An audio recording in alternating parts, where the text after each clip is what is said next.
আসসালামাইকুম সুপ্রিয় সুধী, এই মুহূর্তে আমার কাছে একটা ফোন আছে এবারও স্যামসাং এর। তো ফোনটার সমস্যা হইতেছে, ফোনটাতে ডিসপ্লে লাইট আসে না। তো এই জন্য আমরা ফার্স্ট টাইম চার্জারটা ইন করব ফোনে। তো আমরা ফোনটা ডিসেম্বল ইতিমধ্যে করছি, দেন হইতেছে আমরা চার্জারটা লাগাইলাম। চার্জারে আমাদের যে লাস্ট যে 6 নম্বর চার্জিং সকেট, তো এটা হয়তো 1.7 নিতেছে। তো আমাদের ফোনের ভিতরে কোনো ডিসপ্লেতে আর লাইট আসতেছে না, দেখতে পাচ্ছেন। যদি আমরা ফোনটা একটু আড়াআড়ি ভাবে ধরি, সেক্ষেত্রে ভিতরে দেখা যেতেছে যে এটা গ্রাফিক্স আছে, কিন্তু লাইট আসতেছে না। সেক্ষেত্রে আমরা ফোনটারে ফার্স্ট টাইম আমরা ডিসেম্বল করব। ডিসেম্বল করার পরে আমরা ফোনের যে এই লাইটিং এর যে লাইনটা, তো আমরা এখানে দেখার পর দেখতেছি যে কয়েলটা, লাইটিং যে বুস্ট কয়েলটা, তো বুস্ট কয়েলটা এক সাইডটা ভেঙে গেছে, দেন বুস্ট কয়েলটা খারাপ হয়ে গেছে। আর এটা আমরা কাট করছি। দেন আমরা এটা কাট করার পরে আমরা এখানে আরেকটা কাজ করব, সেটা হইতেছে আমরা এখানে এই যে হালকা করে মার্ক করছি, এই মার্কের এই জায়গাটা কাটবো। তার কারণ হইতেছে আমাদের আমরা যদি বর্নিও স্কিমেটিক্সে যাই, তো দেখতে পাচ্ছেন যে এখানে বর্নিও স্কিমেটিক্সে যাই, তো এই লাইটের যে অংশটা ওইটা অলরেডি ভাঙা পাইছি। দেন হইতেছে এলসিডি অ্যানোড লাইন, যেটা এই অ্যানোড লাইনটা সরাসরি ভাবে যে কানেক্টরে গেছে, তো কানেক্টরে যাওয়ার আগে এখানে দুইটা ক্যাপাসিটার হয়ে আসছে। তো ম্যাক্সিমাম টাইমই হয় যে ক্যাপাসিটার দুইটা শর্ট হয়, শর্ট হওয়ার কারণে যে কোনো একটা শর্ট হয়। এটা শর্টের কারণে হইতেছে আমাদের যে লাইটের যে কয়েলটা আছে, বুস্ট কয়েল, তো বুস্ট কয়েলটা পুড়ে যায়। বারবার চেঞ্জ করে, অনেকে বারবার চেঞ্জ করার পরেও বুস্ট কয়েলটা আইসিটা গরম হয়ে যায়। তো এই সমস্যাটার সমাধানটা কোথা থেকে আসলে অ্যাকচুয়ালি হয়, তো এটা আমি আজকে দেখানোর চেষ্টা করব। তো আমরা এটা কাট করব, কাট করার পর আমরা ডিসি পাওয়ার সাপ্লাইতে রিডিং, অটো রিডিং নেয় না, তো আমরা মাল্টিমিটারে দেখব যে আমাদের কম্পোনেন্ট কোনটা শর্ট আছে। শর্ট পরে রিমুভ করব, রিমুভ করার পর আমরা এখান থেকে যে বুস্ট লাইট কয়েলটা যেটা আছে, তো কয়েলটা আমরা এখান থেকে চেঞ্জ করব। দেন লাইট আসে কিনা সেটা দেখানোর চেষ্টা করব।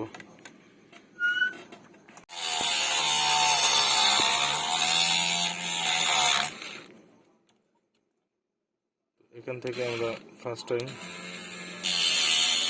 যে তিনটা আছে, তিনটা আমরা কিনে নেব। তিনটা চারপাশ থেকে স্কোয়ারলি কেটে নেব।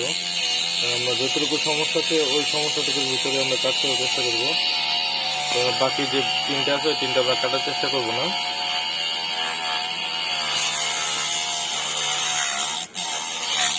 তো আমরা মোটামুটি এখান থেকে কাট করে নিছি। কাট করে নেওয়ার পর আমরা এটা ইজিলি উঠাতে পারবো আমরা। তো এখন আমরা যদি একটু কাটার ব্যবহার করি,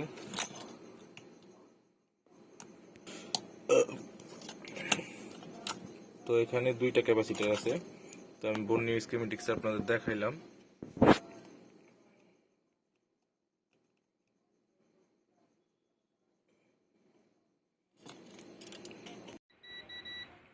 এখান থেকে যে ক্যাপাসিটারটা আছে, ক্যাপাসিটারটা আমরা চেক করব। আমাদের এখানে দোনোটা ক্যাপাসিটারের মধ্যে বিপ দিতেছে, আমাদের মিটারে দেখতে পাচ্ছেন যে দোনোটা ক্যাপাসিটার বিপ দিতেছে, এদিকে বিপ দিতেছে, এদিকে বিপ দিতেছে। তো আমাদের ক্যাপাসিটারটা শর্ট আছে। আর আমি যদি একটু ক্লোজলি দেখাই, তো ক্লোজলি দেখাইলে দেখতে পাবেন যে এই একটা ক্যাপাসিটারের যে কালারটা আছে, কালারটা মোটামুটি একটু ডিসকালার হয়ে গেছে, এই পাশের ক্যাপাসিটারটা। তো আসলে বিষয়টা হচ্ছে যে অসুস্থ তারে কিন্তু মোটামুটি চেহারা দেখলে কিন্তু বোঝা যায় যে সে অসুস্থ। তো আমরা এখানে যদি ফোনের দিকে তাকাই, তো আমাদের এই ক্যাপাসিটারটা দেখা যাচ্ছে একটু একটু বাদামি, ধূসর বাদামি টাইপ থেকে একটু কালো হয়ে গেছে। তো যে অসুস্থ আগে বললাম, তাকে দেখলে বোঝা যায় যে সে অসুস্থ। তো আমরা এই ক্যাপাসিটারটাকে রিমুভ করব, রিমুভ করার পরে আমরা দেখব। এখানে আমরা এই পাশে যে ক্যাপাসিটারটা আছে, ক্যাপাসিটারটা আমরা রিমুভ করে নিব। তো তাহলে তাতালের মাধ্যমে সোল্ডার আয়রনের মাধ্যমে আমরা রিমুভ করে দেবো এখান থেকে। তো অলরেডি রিমুভ হয়ে গেছে। দেন আমরা এই যে প্যাডটা আছে, প্যাডটা আমরা সুন্দরভাবে ক্লিন করে নেব, আমরা যাতে আর একটা ক্যাপাসিটর বসাতে পারি এখানে।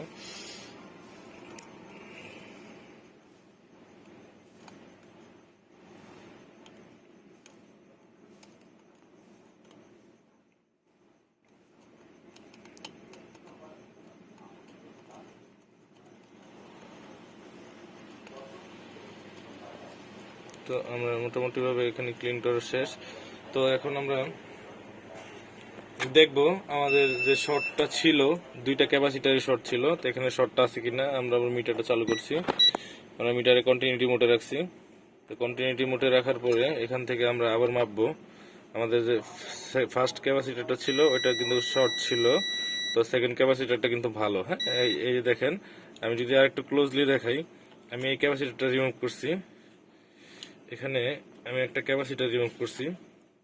তো ক্যাপাসিটারটা রিমুভ করার পরে আমি যদি ক্যাপাসিটারটা মাপি, ক্লোজ, আমি যদি ক্যাপাসিটারটা মাপার পরে দেখতে পাবেন যে ক্যাপাসিটারটা শর্ট আছে, যে ফুল শর্ট, ক্যাপটা ফুল শর্ট। তো আমাদের এই শর্টের কারণে হইতেছে আমাদের যে লাইট কয়েলটা আছে, লাইট কয়েলটা ফায়ার করছে। এই ক্যাপাসিটারের কারণে লাইট কয়েলটা ফায়ার করছে। দেন আমরা লাইট কয়েলটা চেক দিব একটু পরে, যদি আমাদের এটা কাজ হয়ে যায় তাহলে আমরা, কারণ লাইট কয়েলটা সামান্য ফাইটে গেছে, যদি কয়েলটা ভিতরে ঠিক থাকে তাহলে আর চেঞ্জ করতে হবে না। তো এই মুহূর্তে আমরা ফোনটা ডিসপ্লে কানেকশন দিই। তো ডিসপ্লে কানেকশন দেওয়ার আগে আমরা এখানে কাটিং করছি, এই জন্য আমরা একটু ক্লিন করে নিব। একটু ক্লিন করে নিলাম ব্রাশের মাধ্যমে। তো এখন আমরা ডিসপ্লে যে রেবনটা আছে, রেবনটা লাগাইলাম, দেন আমরা চার্জার কানেক্ট করলাম, ব্যাটারি কানেক্ট করলাম। আর এই মুহূর্তে আমাদের ফোনের যে রিডিংটা নিতেছে ওটা আমি দেখানোর চেষ্টা করতেছি। তো আমরা চার্জে লাগাইছি, আমাদের ফোনে চার্জ নেই হয়তোবা, 0.6, 0.2, 0.7 এরকম একটা রিডিং নিতেছে।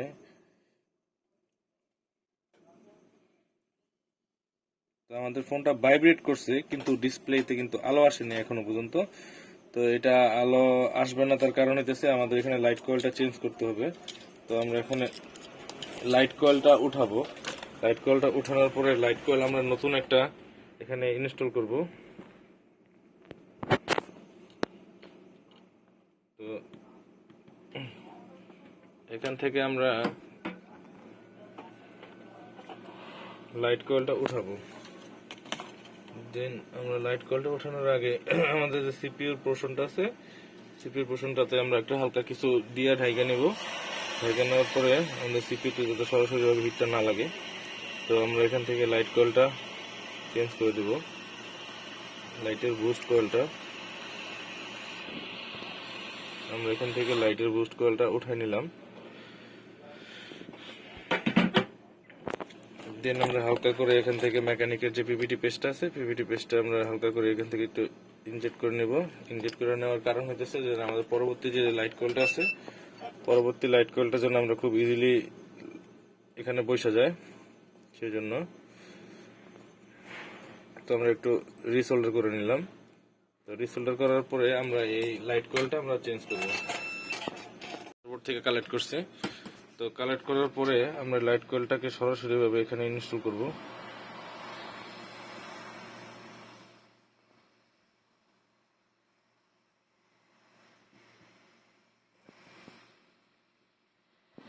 আসলে ভিডিওটা করার উদ্দেশ্য হচ্ছে নতুন যারা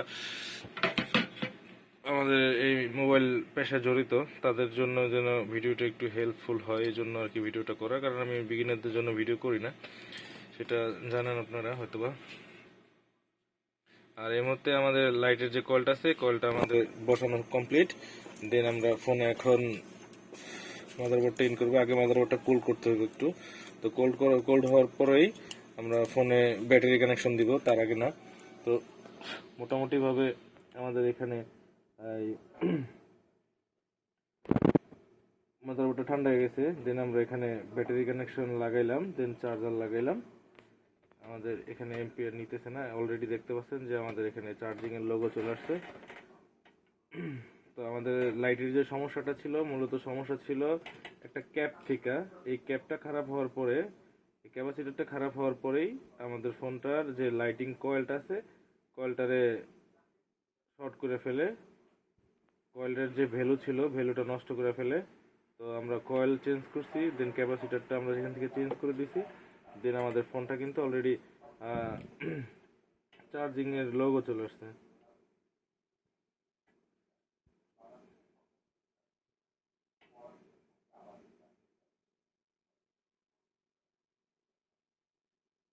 তো দেখতেই পাচ্ছেন যে আমাদের ফোনে চার্জিং এর লোগো চলে আসছে।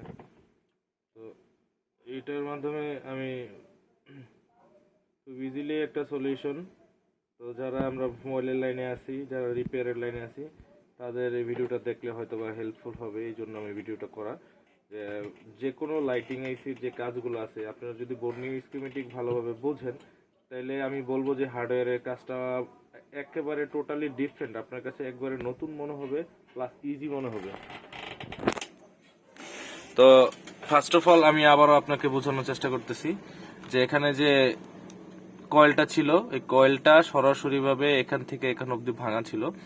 আর দেন হইতেছে এই যে অ্যানোডের যে লাইনটা, অ্যানোডের লাইনটা সরাসরি ভাবে যে এলসিডি কানেক্টরে গেছে 48 নাম্বার পিন। তো 48 নাম্বার পিন থেকে সরাসরি ভাবে ওই অ্যানোডের লাইনটা সরাসরি 48 নাম্বার কানেক্টরে যাওয়ার আগে সেক্ষেত্রে দুইটা ক্যাপাসিটার হয়ে গেছে। আমরা এই ক্যাপাসিটারটা শর্ট পাইছি, এই ক্যাপাসিটারটি একটু কালো হয়েছিল, তো আমরা এটা শর্টটা ভাঙছি, দেন আমরা নতুন একটা ক্যাপাসিটার ইনস্টল করছি। আর আর এখানে যেটা করছি, এখানে যে লাইটের যে বুস্ট কয়েলটা ছিল, বুস্ট কয়েলটা আমরা চেঞ্জ করে দিচ্ছি। দেন আমাদের ফোন অলরেডি লাইট চলে আসছে, দেখতেই পাচ্ছেন।